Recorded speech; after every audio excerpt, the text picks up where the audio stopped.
100 জন খ্রিস্টানকে যদি একই প্রশ্ন করে তোদের ভগবানকে, একবারই বলবে আমাদের ভগবান ঈসা মসীহ, যিশু খ্রাইস্ট।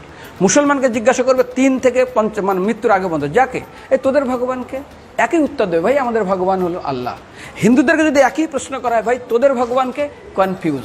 100% হিন্দু 100% কনফিউজ, জানে না ভগবানকে।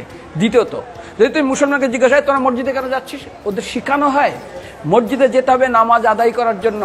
সপ্তাহে ওরা 100% একদিন মসজিদে যাবেই। তুমি যদি খ্রিস্টানদের জিজ্ঞাসা করো তোমরা কেন কোথায় যাবে, কোথায় যাও না, আমাদেরকে একদিন তারা চার্চে যাবেই। কেন? ঈশ্বরে প্রার্থনা করার জন্য। ওদের শেখানো হয় জন্মের থেকে, এটা সংস্কার। আর হিন্দুদের যদি জিজ্ঞাসা করে তোমরা মন্দিরে কেন যাচ্ছ, হ্যাঁ আমার ছেলের বিয়ে হচ্ছে না, আমার মেয়ের বাচ্চা হচ্ছে না, আমার বাবা হসপিটালে আছে, কালকের আমার মামলার ডেট আছে, আমার ব্যবসা খুব খারাপ, আমার শরীর খুব খারাপ। 99.99 হিন্দু জানে না মন্দিরে কেন আসা উচিত, তাদের ভগবানকে। মৃত্যুর পরে কোথায় যাবে, মুসলমানকে জিজ্ঞাসা করবে মৃত্যুর পরে